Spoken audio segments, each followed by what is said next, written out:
all the way from different parts of the world. And I'm joined with my very good friend, Nico. Nice to see you, Nico. The weather looks a lot nicer than in Oxford. Thanks, Jonathan. Just enjoying the sun here a little bit. And you're in Portugal, right? Yep, that's right. Oh, lovely. Now that's the way to do it. And so yeah, today we're gonna go big with some demystifying of terms because I think I was in Athens a couple of weeks ago doing an Agentic AI keynote at the Disrupt AI Summit. As you know, we were talking about it yesterday. And then the week before that, I was at Test Automation Days in Rotterdam.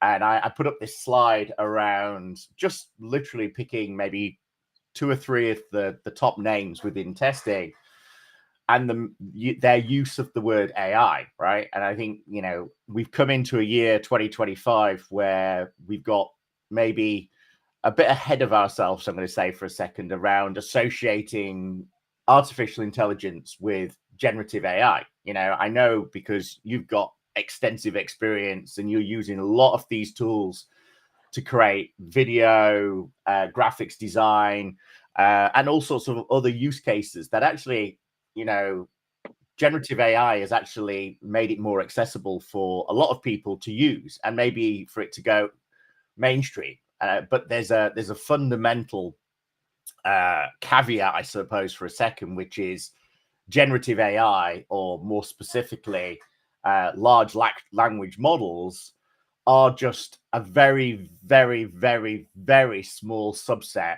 of artificial intelligence. They're actually part of, in essence, NLP, natural language processing, and then NLU, natural language understanding, and natural language generation. And that's why I guess it fools people to think that the responses that are coming back are human-like, right? So I think, Nico, you probably have got friends, family, even your beautiful wife who's using these tools. Some of them I'm not going to mention ChatGPT because I'm gonna have to put a pound in the swear box, but they'll use tools for their everyday life and they'll believe that maybe they're using artificial intelligence when really they're using maybe 4% of a capability that has been, I'm going to call it Hollywood kind of productionized, right? Everyone's heard of these technologies now. If you live and operate on the planet of Earth, right? So, I know you use these tools, but I guess you've been through kind of formalized training because what happened with back in February, if you remember, the European Union AI Act that came into place talks about AI literacy, right? And that was about enabling the workforce to be able to use tools like Anthropic, like ChatGPT, Claude, whatever else, Copilot Plus, to actually help them assist on their day-to-day activities, right? And so, you've had training and you look at the responses that come out, you refine the responses. And I know your extensive background in kind of marketing, you've been sat in product marketing and you've really taken what is quite a complex domain. So if you're talking about PLM for a second or aerospace and defense, you're taking in essence the technical blueprints of that and feeding it in with product capabilities, and then you're in essence verifying the output, right? You're not just taking what comes out of these systems as gospel, right?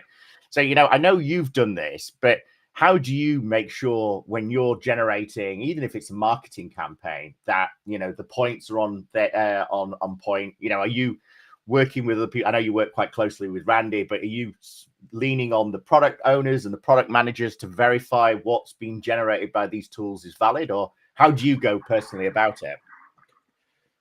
Jonathan, that's a great question, and I was gonna ask you a lot of these things as well because uh, I think getting the prompt right, it's probably one of the things that really ensures that you're gonna get a better output. So I think I try to personalize in the sense of tone of voice or the sources. If I have some context that I can add it in. But you did mention about the EU Act, so it's not every information that you can share with these tools. So I think I have two questions for you. One is what makes a good prompt? And then the second one, because I've been hearing a lot about agentic AI and Gen AI, like what's the difference? Like, because you mentioned about the 4% NLP. So maybe let's start with this one, and then we'll go into the prompt. Like, what's the difference between agentic AI and Gen AI, Jonathan? Yeah, I think that's a good question to ask, right? I think if we're abstracting it for a second, we're saying, I like your percentage, 4%, right? I'm going to use that. It's not probably scientific, but let's go, right? Is if generative AI, and we're going to say specifically large language models, is 4% of a subset of AI, traditional AI, and we'll talk ML and deep learning, then really, agentic AI probably brings it up to more like 15 to 20% of the full fat, full taste AI capabilities. It probably even more, right? You could probably say it's nearly halfway there. It probably isn't based on the implementations of what people are doing today, because I think partly a lot of people in the industry, even some of the leaders, have misunderstood that agentic, because the word agentic seems to sound like agent, that actually they've looked at what was published in the past in the 90s around machine learning and agent technology, which we all know has existed. And we've also seen maybe the last 10 years bots, right? You've probably been on systems where a bot is talking to you and you can spot it a mile away. And in a way, you kind of don't like bots. You don't want to interact with a bot. So the fact that the word agentic has the word agent in there, people have just fell into the misbelief that these things are just agent technologies rehyped for 2025 because we've run out of hype for generative AI. But actually, it's not about that. So where agentics kind of come in, and originally the term was actually large agentic models, and these are called LAMs, large action models now. So large action models, and I'm going to rebrand them for a second based on the fact that I sit in the automation space. But large automation models, or large action models, or large agentic models really are about the ability to drive something at a level. And so we're seeing a lot of MCU agents and what are driving protocol level activity. So if I have a system, it's an accounting system like open banking, for instance, or I've got a particular kind of system that I'm wanting to actually interact with. These systems are doing it not just at a UI level, which I think is where I think agents seem to think, and then people seem to think of agents as robotic process automation, which again has had its day a long time ago.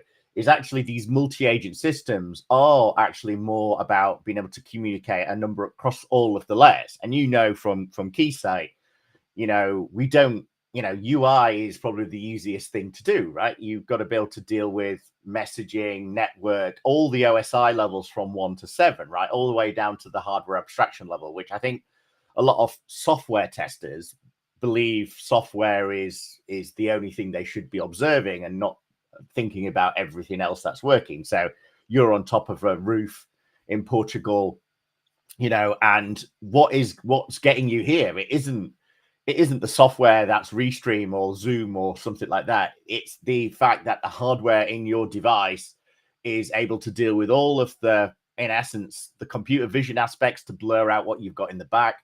But more importantly, I know because you've said you've not got your broadband set up correctly, you're using your Wi-Fi, right? And so you're using a 5G connection, which is hitting the cell tower, that is using beam forging, which is part of a 3GPP standard of different types of capability to ensure that you're getting a steady stream that allows you to be here today.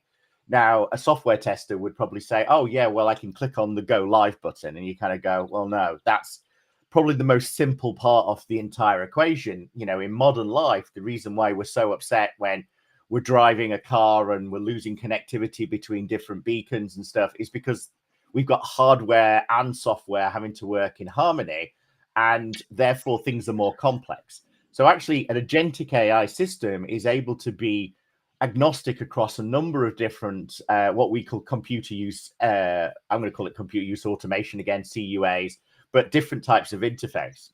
So there is a goal, the goal which, Microsoft are working at, and of course, Sam from OpenAI has been working at, by hiring a whole stack of automation engineers in the Valley, is they want to be able to drive the applications that exist on your machine, right?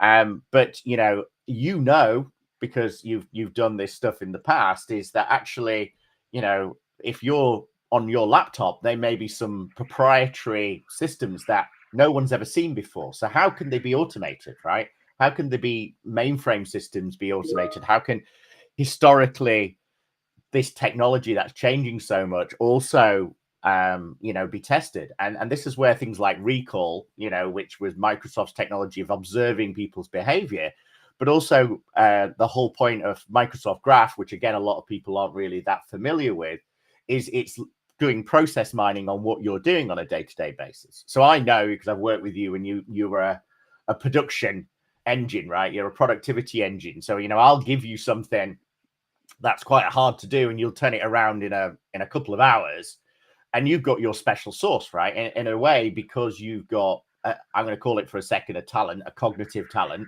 is you've got, you're able to look at something and go, okay, that doesn't seem right, or it needs styling, or actually the messaging isn't going to resonate with our end customer types. You're already kind of running those things that are in your brain around lots of decisions that you're making, because you're bringing in your expertise that gives you superpowers. But these tools can help improve the heavy lifting. They can do what I referred to, I guess, all the way back at my TED talk, was around this kind of digital grind. Is, you don't want to be reading emails, right? You don't want to be sat, with your boss kind of getting, emails backwards and forwards and having to reply. Your AI can do that, right? It knows your type of response, it knows your calendar, it knows everything else. It can help take away some of that. So then you're back into this creativity mode, right? Where, Nico's special sauce, which he can help anyone in any industry, is you apply your thought process, which can't be automated, because if it could be automated, you wouldn't be here, right? And I think this is the thing, is that this technology, Agentic AI, is targeting AI workforce replacement, right? And some of the recent stats, around 52% of employees could be at risk within the next 5 years, is literally saying that actually there's certain people that are just, making busy and not actually doing stuff. And then there's people who've got talents like yourself, who are very good at what they do, who are actually incredible, can be either more productive. They can unlock that 35% productivity and outperform their counterparts across a different industry against their competitors, right? And I think that's the interesting part. The interesting part is the agility that it gives you to do your job better. And that's Agentic AI. Agentic AI is about workforce augmentation and human augmentation to provide you increased AI productivity, whereas generative AI is really focusing on generating content, which is questionable at best. And I'd like to use the word that large language models aren't hurt in our Agentic AI, because they're such a small part. They're probably 4%. The rest of it is traditional ML, it's computer vision, it's these next generation large action models, computer use agents, the MCU stuff. There's all sorts of other stuff that's on top of it, plus traditional ML frameworks that are much more sophisticated than ChatGPT and Olama, and running something locally or using a large language model, which is really for kids, right? So, what's your viewpoint on this? Because you've seen the difference in getting improved productivity by using these kind of technologies. And I know you were talking about reasoning yesterday, right? Which I think, I guess a lot of people are automatically starting to think of chain of thought, because of ChatGPT-O is able to do very basic reasoning, even though chain of thought and visualization of thought is 2 years worth of technology that we've had in our platform. Again, it's coming to the mainstreams where they're thinking, oh, it's thinking, and it isn't thinking. But what's your viewpoint on how things are changing? I think that, personally, when it comes to marketing, it became a lot quicker to write. But you can kind of sense when you read something online that it has been written by AI, or it looks like ChatGPT because of the style, the hyphens, the emojis, etc. But I do see like the evolutions with like the new models. Anthropic, as you've shared the other day with me, these other AI tools where people are creating with the whole open source, which I think it's amazing. Uh, Actually, you were talking about cognitive learning, and it reminded me of your TED talk in 2017. And 8 years, a lot has changed. So I think that for people that want to get into AI, Jonathan, you talked about workplace replacement.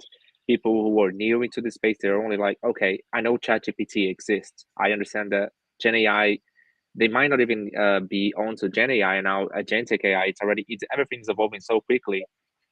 What would be your advice for someone that either has low experience or wants just to get better into AI? What can they do today to get better? Yeah, great question. And I think, again, 7 years ago, when I did the cognitive learning, I put at the center of it, which I drew on the whiteboard on the stage, actually, this think, create, learn quadrants, right? And this was actually something from a book that I published back in 2010, which was leanpub.com/digital, right? And I put this book out with these blueprints because I think part of it is there was this excitement around digital, right? And I guess, if you were going into the workplace, you couldn't avoid the word digital being thrown around. And in a way, digital was a precursor to get us ready for being able to unlock data, which is then big data. And then that then unlocks, this next generation of I guess, leading into what we've been referring to as Turing bots with Diego, which I know you were part of that, recently with the Agentic AI, quadrants and the waves coming up this year, which is really important. But also, and the analyst community who've been driving this since 2019, right? So this isn't, generative AI is only 2019, it's probably the last 6 years, but people are only really at the back end of that. If I had the chance to go back and do that talk, my talk on the TED talk was talking about cognitive learning and cognitive engineering, but it was also talking about traditional ML, right? It was talking about, I'm going to call it real artificial intelligence, and really that path that we've been on since Alan Turing in the 1950s, and how we've been utilizing this technology, computer vision, for instance, we've had into our product for the last 20 years. And then the last 8 years, we've had what is in essence generative AI capabilities that are in there as well. And yes, it was built on TensorFlow, and it was built on algorithms that were more Adam optimization for regression and all sorts of other things for different other capabilities and use cases. And of course, if we redid that technology again, we would use different types of blueprints, right? But your point about, if I'm starting out in the industry and I'm thinking to myself, okay, where do I need to go? Well, we would, one of the things that we've got on the Keysight website is the book that I did on artificial intelligence in software testing, right? And the good news, which is what I was ringing you to say yesterday, is they've just been asked to do a follow-up book on agentic AI, and I'm going to reach out to my good friend Jason, and hopefully Tariq will come round, and a few other people that who are thought leaders in the space, to contribute to really demystifying agentic, because I think part of it is you might have just about demystified artificial intelligence from that book, and you could probably demystify a little bit, hopefully, of generative AI by what we've talked about. But agentic is going to fundamentally change the way we work in the future, because it will be built into workflows. It will be built into processes that we do, whether it's an expense process, which is a HR process, whether it's a order process or a sales pipeline. Everything will have augmented capabilities that will be improving workforce productivity. And so in a way, those people who are going to be using these tools, it's going to be, I'm going to say seamless for a second, but that's never really the case, because as you've kind of pointed out, is you need to interact with these systems, and maybe you've got a bit of a bias from what I call shadow prompting, using ChatGPT to create prompts that we're not the best at prompting. And that's what I was showing you yesterday, is the prompt improver from Anthropic, can give you a baseline of what a good skeleton prompt should look like. And it could also explain to you the type of inputs that are required from the reasoning. And then you can find the information, the data that you need. Now, as you kind of pointed out early, there's some restrictions around this. And, I think let's use the HR one for a second, right? Is, if HR have been asked, oh, well, if you're interviewing somebody, you just feed their CV in to, I'm not going to say ChatGPT because that's breaking numerous laws, but, what about the personal identifiable information? What about the discrimination of age or gender or, the ethics behind it, how the biases that are already built, passing in someone's personal information into these systems? And most importantly, you shouldn't be passing in private, confidential, IP sensitive information. And people have got this feeling that, oh, I'll just pull down all my defect repository and pass that in, or I'm going to, and you think to yourself, well, what information's in there which is sensitive to the organization? Where's maybe some of the special source, some of the stuff that you've got access to over your VPN that really should just stay restricted and shouldn't be duplicated, shouldn't be put into a vector store or a graph database? And I think my worry here is that people are running with scissors, is that you're adopting this technology so fast. No one's really providing that AI literacy. You've had guidelines in AI literacy and you've worked with Randy, and Randy's showed you how to take it all offline and build a graph and get data into a vector store and, pull that in from a late retrieval RAG or cached RAG version of some kind of response that you're expecting to get, and use these technologies. But you're lucky because you're bright and you know the industry really well, but also you've been lucky to work for a company that's been building true agentic generative AI solutions. 90% of probably our competition out there have just gone and used ChatGPT's APIs, right? And if you read their terms and conditions, it says things like do not use for testing purposes, because from a liability perspective, they've no way of safeguarding the type of response that you're getting back. And if it says to you just test these 5 things, and then the 6th thing blows up the nuclear power station, which I was watching in Black Hat yesterday with Chris Hemsworth, right? It's the liability of doing that. So people seem to think, and I know there's a lot of people on the LinkedIn channels who don't trust or are very wary about this stuff. And I don't want to use the incorrect term here, but there's a website which is called, I think I shared it with you earlier. What was the website called? It was calling. Calling BS, yeah. I was trying to get you to say it, so I didn't have my liability taken.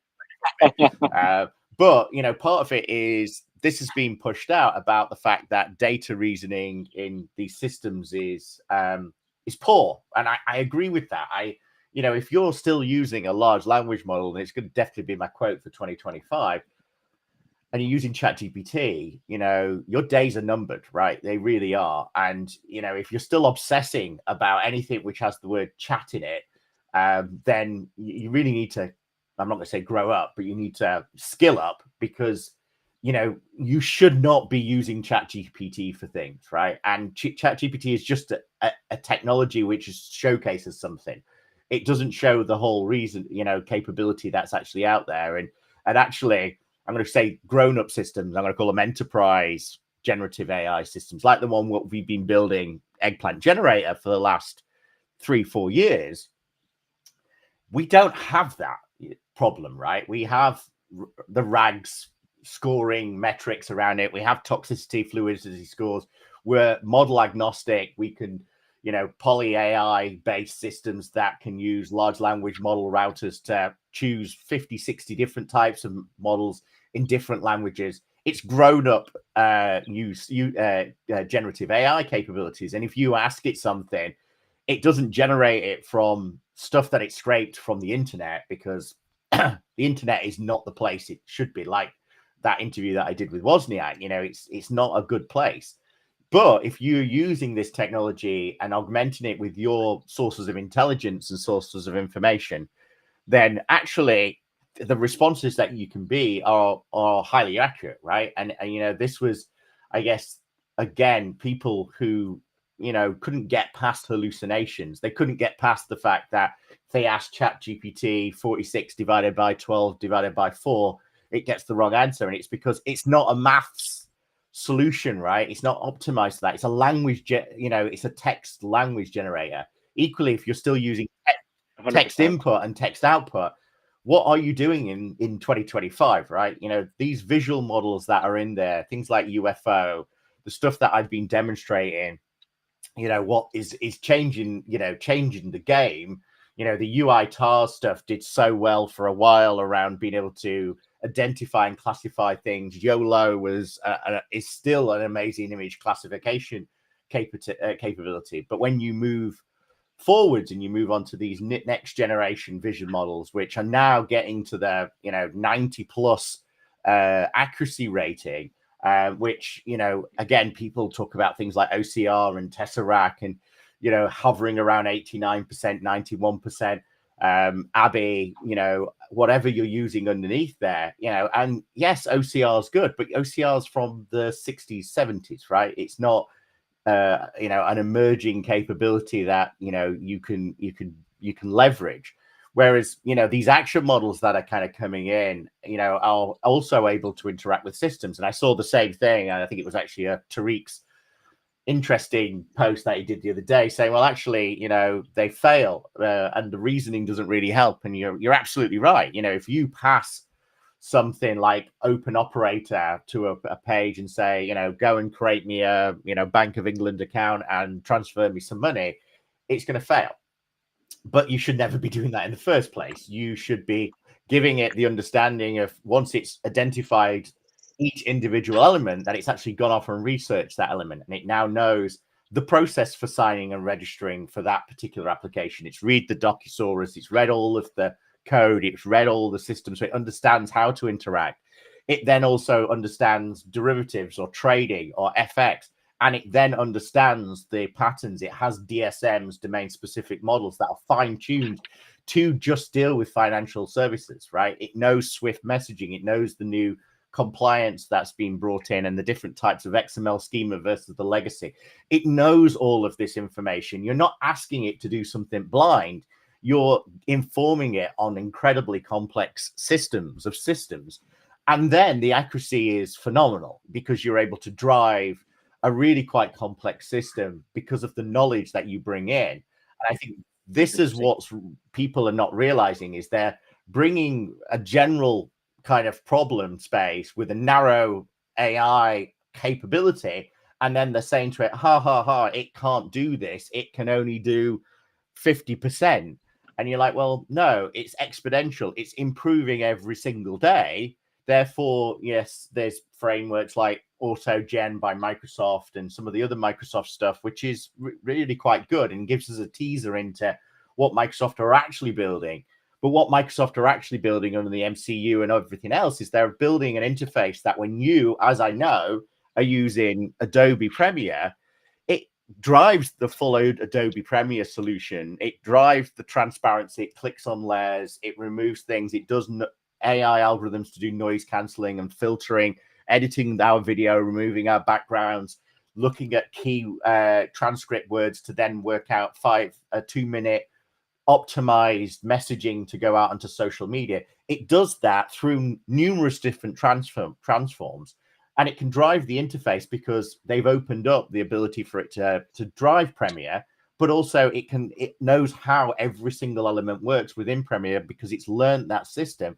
Therefore, its accuracy is so high. So the end power user like you says, take the video we've just done on the live stream, edit it out, clean it up, do this, and then I want it to be 5 separate campaigns, one around cybersecurity, one around healthcare, one around a focus on, you know, where Agentic is big in the market, to talk about what's coming out for the Gartner AI augmented testing one and the Forrester Agentic AI waves. You know, position all of the necessary content in the right contextual understanding. You can do that quickly and suddenly generate incredibly powerful outputs, right?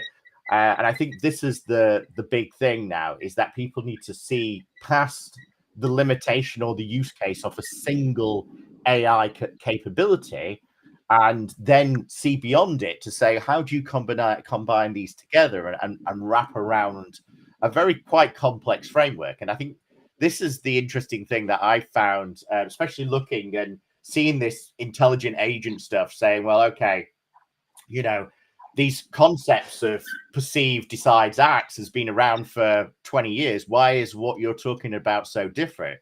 And I would say, and I'd partially argue, because I sat down with the analyst the other day, and there's probably 2 or 3 companies on the planet that are going this far down the rabbit hole. But if you look at the coordinate function, which I think is really what agentic changes, is the ability for, and I'm not going to use the word Skynet for a second, because I've just been doing some cybersecurity stuff for next week in Madrid. But part of it is you need a coordination engine that is able to coordinate multiple different, I'm going to call it auto GPTs, auto gen capabilities, whatever you want to call them, multi-agent systems, whatever it is, but needs to be able to kind of have the long-term, short-term memory distribution of solving neurosymbolic modeling and programming at large abstracted tasks. So if I have got a task which is, feed this video into Premiere, it might send it to one solution, which then says, well, actually, I don't see Premiere loaded on Nico's laptop because he's got a new laptop, but I do see CapCut and I do see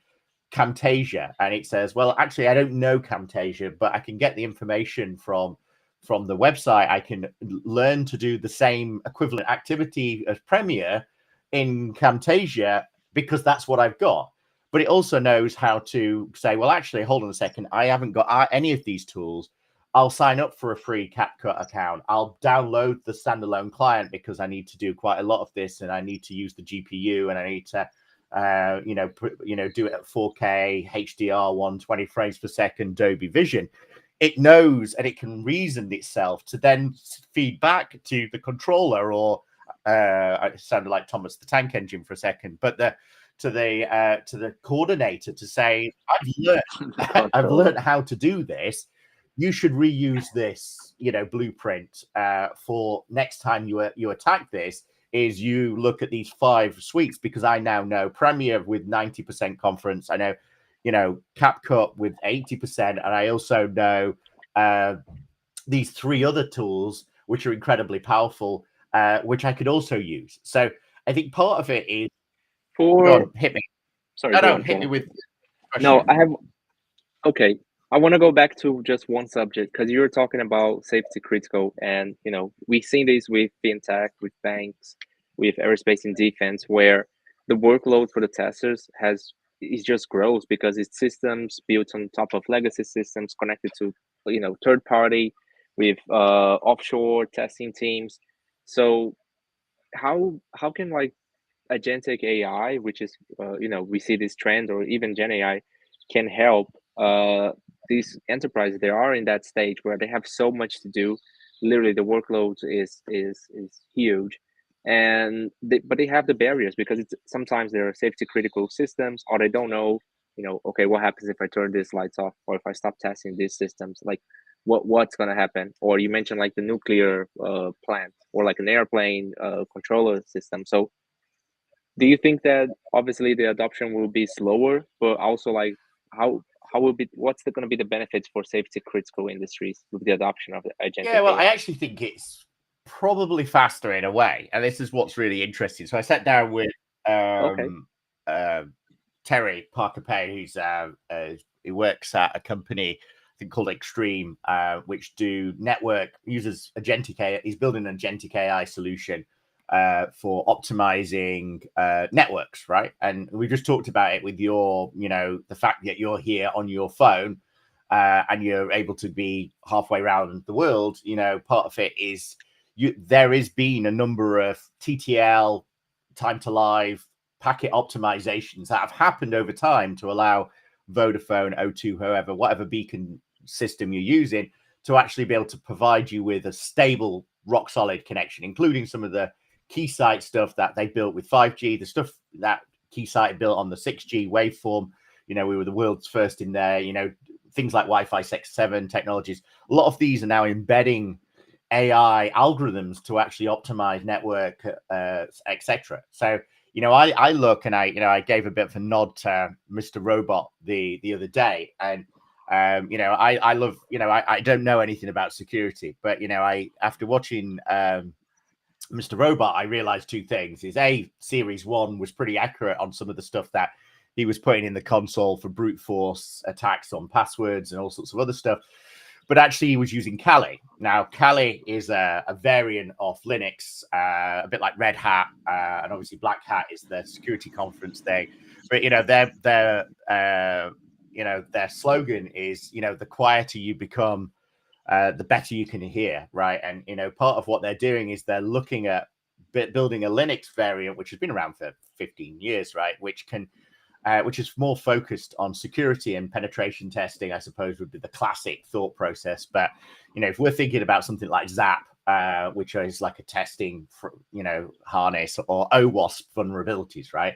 Is you want to be able to run against the system to look at OWASP, right? OWASP is a community, but it's also a list of security vulnerabilities. It's one of the reasons Keysight is making you reboot your machine 4 or 5 times a day, because they don't want another outing with I forget the name now. I've managed to get it out of my memory, and then I'm going to go and hover over the icon, and then I feel bad again. CrowdStrike, and obviously where CrowdStrike, catastrophically failed, and then blamed the testing tools, and then the real reason was management, which is usually the problem, right?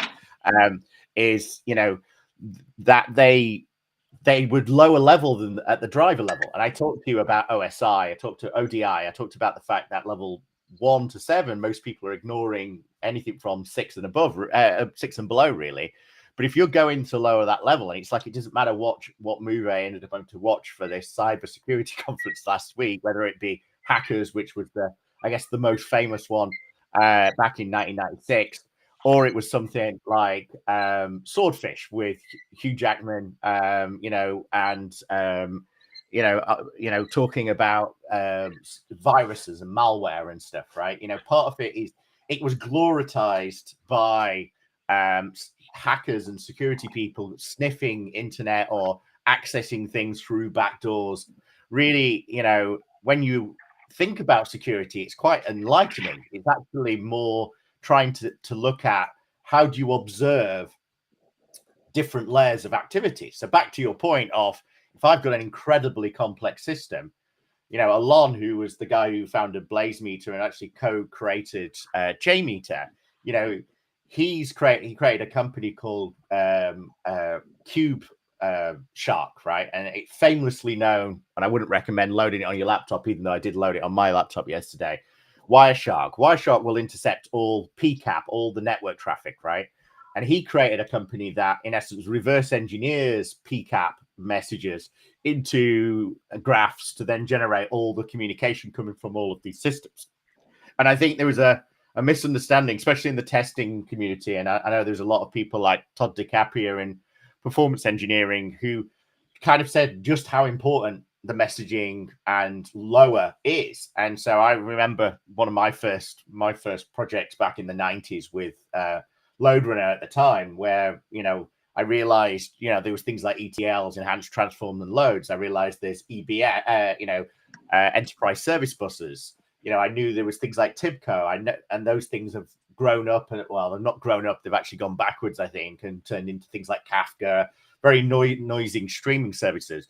Being able to intercept those and create a realistic profile, volumetrics of what happens in the real world is actually still quite an art. And I think between the security and performance people in the non-functional worlds, they really do focus on this. And the good thing is, which is to your question, is it harder, is it easier? I'd actually say it's, in a way, it's easier because the definitions are much more narrow. So if you look at an open auth or some kind of Swagger spec, there's a certain recipe.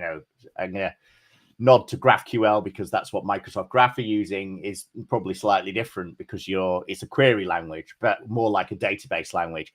But the amount of people who don't even do database testing, they don't do unit testing properly, don't do code coverage. It's the world is in a state at the moment where you can see why these vulnerabilities happen, right? And I was chatting to some of the founders of Contrast, which are my favorite cyber security tool, which does DAS, dynamic scanning, and static cat scanning. And you can scan some code to your heart's content, and it looks like it doesn't have any vulnerabilities, but you then build it into the real world, and vulnerabilities happen. And I think that's two things: is we've built on open source for many years, which has never been enterprise grade, and in a way has been a poison in our industry, right? You know, the reason of the word selenium came from mercury poisoning, which was just one test vendor, Mercury, in those days, you know, were the only people you could get automation tools from, and security tools and performance tools, right?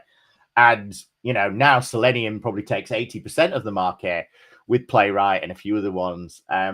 But actually is still a poison, right? Is that actually the cure for selenium poisoning is carbon tablets? You know, I feel like I need to make a platform called Carbon. But, you know, part of it is we think building enterprise IP based frameworks, which I did when I was a kid, right? When in the 90s, I built automation frameworks because I was growing up, right? And then I realized today is that I've got, you know, we've got 13,000 engineers. Better off they build it than me trying to build a new framework for every company I do.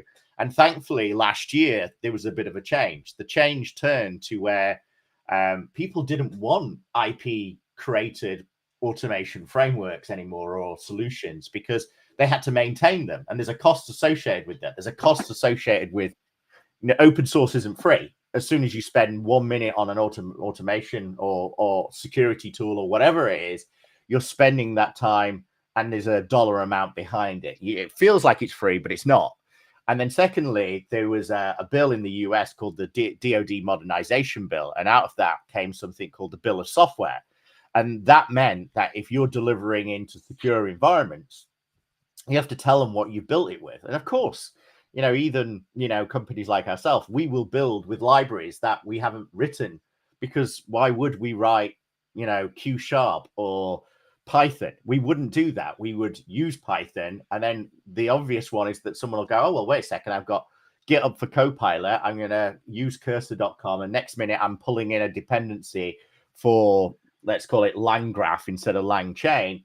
And you sat there going, well, now LangGraph's using these 40 different dependencies. And one of those dependencies, which doesn't run on ARM, is now causing a build problem, or it's doing something else. And you're sat there doing, you know, root cause analysis on these open source solutions, which you're then enhancing, and you have no idea what you're doing. You're packaging into your thing. You do, but then when you open it up and you run it, you see all these vulnerabilities of, you know, you can do transpose a directory structure and access the root, or you could do something else. And, you know, we put everything in Iron Bank containers, you know, where we look at things like SOC 2, we look at the different regulations and stuff. And we work with, you know, companies that are in aerospace and defense, and we have to be incredibly secure. And that's the first day of our generative AI experience, was this needs to run completely air gapped, not using any cloud enabled capability. Equally, that recipe, that blueprint, whether we're using Poetry or Just to build it,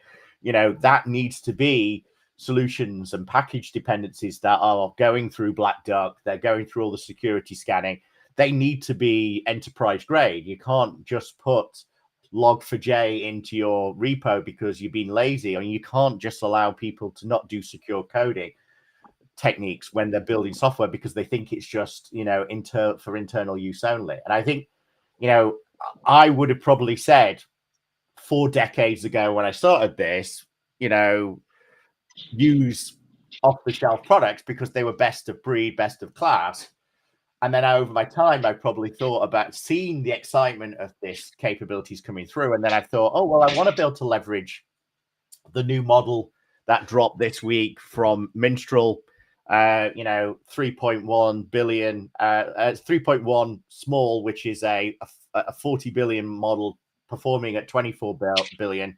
You know, I've got it running on my 5070 graphics card downstairs just so I can run it locally. But, you know, part of it is I want to use those models and be able to see what new capabilities come out on a week by week basis. Yesterday, DeepMind dropped a 700 billion model onto their Hugging Face page, and you sat there going, 700 billion, how do I run that 700 billion model on my consumer hardware? And the answer is you can't.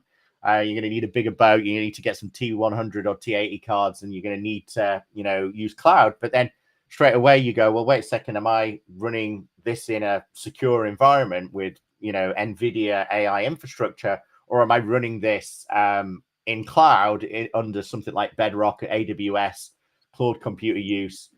And then that's where it suddenly comes back into is I think a lot of people lean onto using cloud services because they're easier to get up and running than building it themselves. And I think part of it is they don't think of the ramification of the fact that really you need to be able to control this and run this completely offline and be the people that are actually controlling the security of these things. And I think again that's where agentic, and I know you've probably got another question, but that's where I think agentic grows up, right? I think it grows up in the sense of securing data, code, models, being able to ensure and govern the AI layers and have safety checks and all of this. I hate the word ML ops, but this kind of using ML flow or whatever else, this auditing of these systems, ensuring that from an AI assurance, which I generally announced the start of the year that this was going to be the biggest term of our year, is that people moving from quality engineering would now need to look at AI assurance of building AI infused systems and governing how they can actually be deployed. And I think the 42001 standard, the UK government have published some really nice stuff around AI assurance, around how you need to go through these various different things, the stuff that we've done as part of the executive order in the States. I mentioned the EU AI Act. I think that's a massive thing. Obviously, we're not seeing the US adoption of that, which is a bit of a shame. We've got things like AI Trism, which was really a stab in the dark at trying to start this process off. But you got an AI Standards Hub, which I know my friend Adam, who co-wrote the AI book, Building Trustworthy Systems, was speaking at last week in Paris.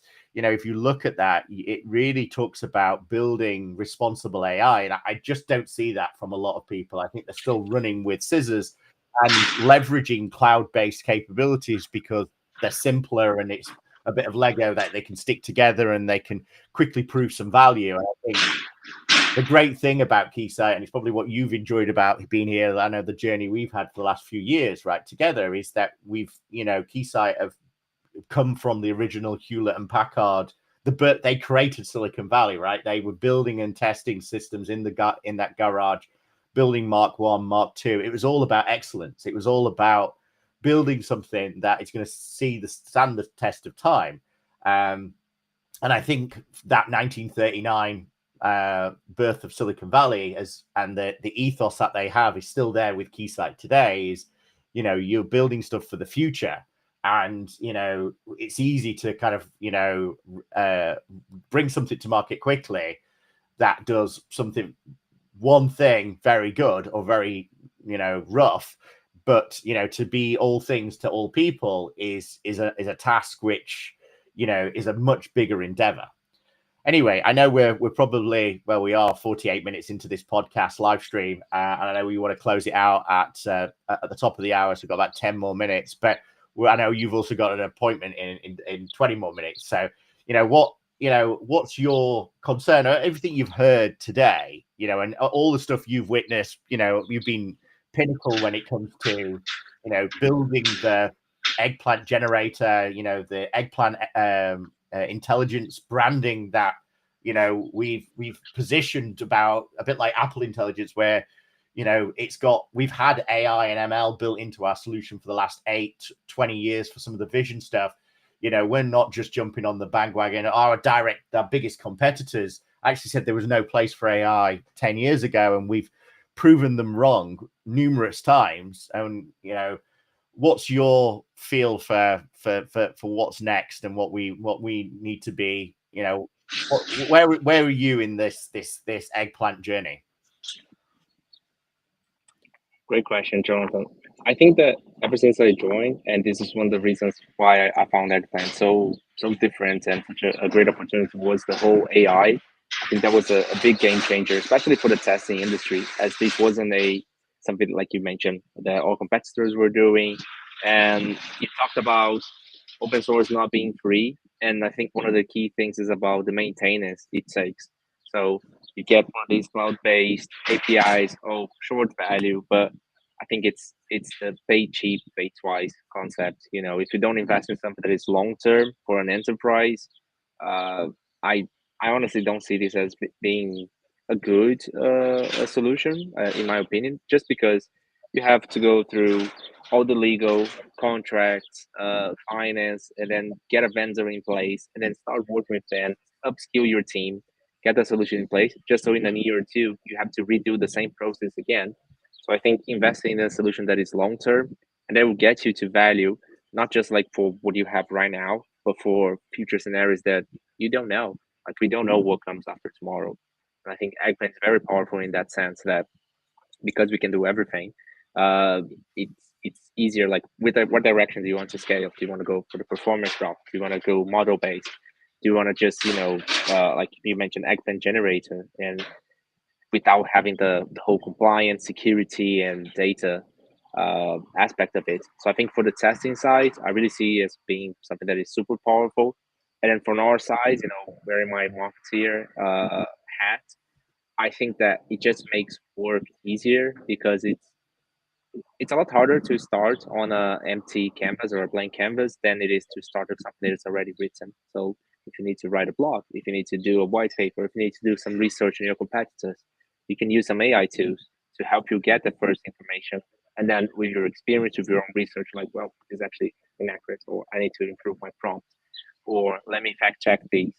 So I think it speeds up the process. And one of the things that I learned in your workshop in Sweden was AI will not replace you, uh, but you may be replaced by someone using AI. So I think my main advice, if I would give anyone in front of marketing or even like in the tech industry, is like just try it out, try the tools, see how it can help you. And if you don't like it, that's fine. But I think if you at least have it a go, because I find it amazing and it makes my life a lot easier.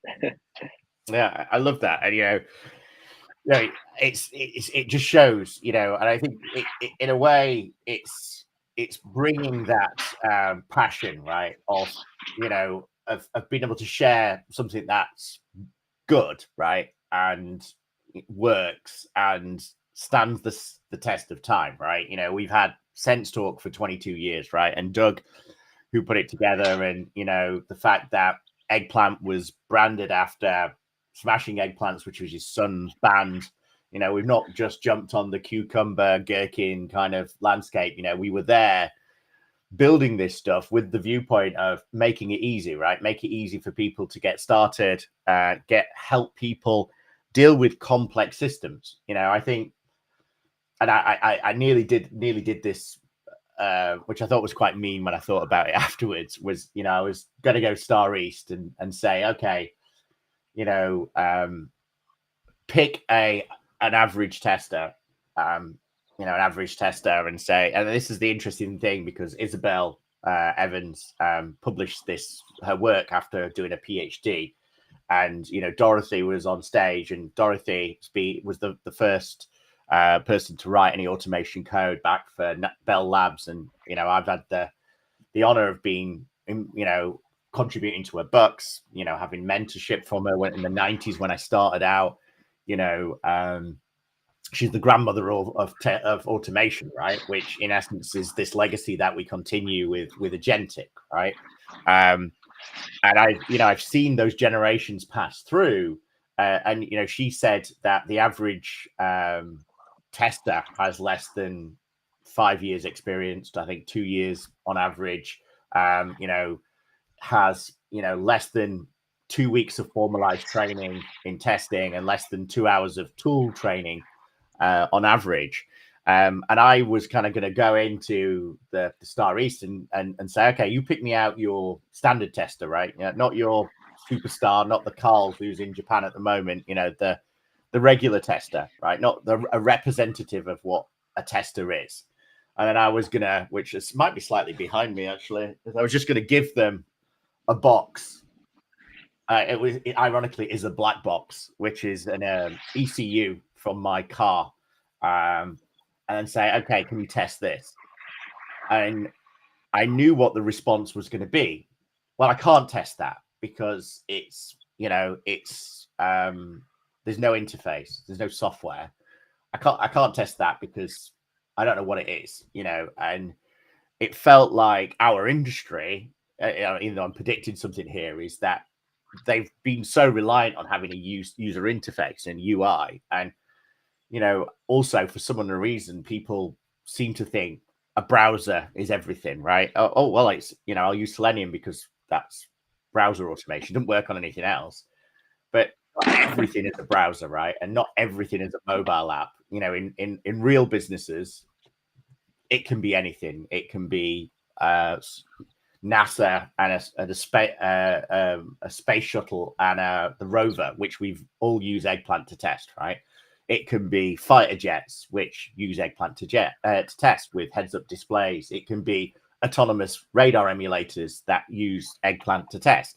I think if it's hard and it's real, then it's the real world. Then you use Eggplant, right? If you're testing a web page for an e-commerce page, don't bother, right? Don't bother, because this isn't, techniques like that have been around for 50 years or whatever. Yeah, 50 years is what Dorothy said. Those, that we've matured on that. That isn't difficult. The difficult stuff is for that tester, which I'm hoping maybe they will, right? Maybe they'll surprise me. They'll open it up. They'll look at some the ECU model. They'll go off, and maybe because unfortunately all they have on their phone is ChatGPT, they'll look at the model number, work out the ECU reference, start building a digital twin of the signal simulator, create a simulator with the signal input from the ECU based on the CAM bus off the car, which is sending the network traffic, and then they'll run some pairwise testing against it of all permutations using some model-based testing technique. But I've got a feeling that they wouldn't. I feel like they'd just sit there with this box in their hand going, what the hell is this and how do I test it? And I think the excuse would be they're software testers. And my excuse to finishing, kind of rounding this up, is the world isn't software, right? Everything you see behind me is not software, it's hardware, right? It's, to the AI bike that I've got, to even that 1972 ATAT, right, which has a battery in it and fires lasers.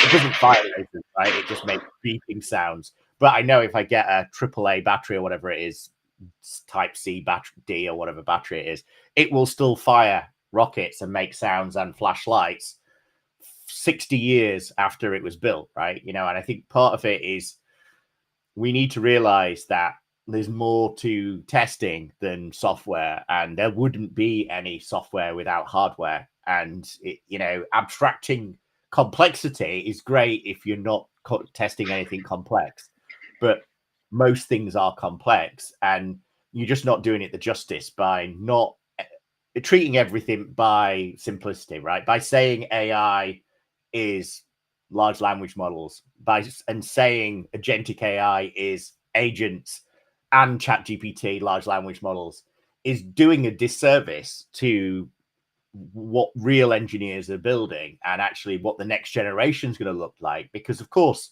there's always waves of hype, right? Big data, blockchain. I had a meeting with Gamathi yesterday, who I've asked her to contribute to this agentic book, because she talks about agentic AI and blockchain, right? Most people say, well, blockchain was 10 years ago. No one cares about blockchain, right? But they're still finding use cases, trying to define use cases for decentralized currencies and storage. There is still things, NFTs, Nico, where are NFTs, right? It's one of those things that there is marketing waves. There's technology waves. I think so. Yeah, I agree. It's easy to just simplify them. Yeah, to simplify them so you can understand them, but don't. Part of it is behind every term, big data, is a wave of people maturing their data engineering practices so that they can power the information that's required in GraphRag and whatever architecture you're using for, data lakehouse architectures, right? They're all a generational, evolutional thing. And that's back to the TED talk. It's evolution over revolution. These things, agentic AI is not going to solve all your problems.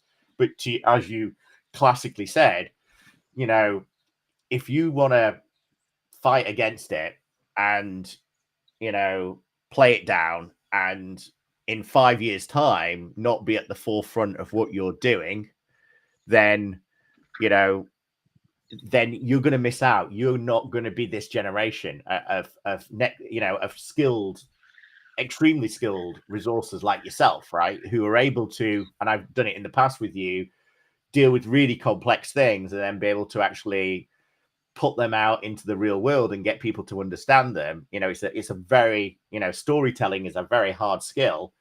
But with that, I know we're at the top of the hour. Is there anything, apart from, check out eggplantsoftware.com, which I know is going to be a new website very soon.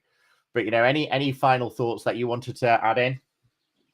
So I've added your book on the comment section. So if any of you want to download and check it out, some of the work that we talked about it earlier, and also the Jonathan's TED Talk, the famous one about cognitive learning, I still think it's worth watching. Some of the stuff in there is still quite relatable to some of the problems that we face today, which is shocking because we would think that by now we would have overcome this challenge.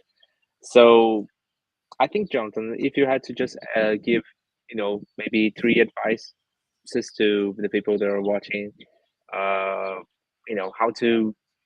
to get better into agentic AI, or if you have any new events, around the corner where they can ask you questions, maybe let's start there.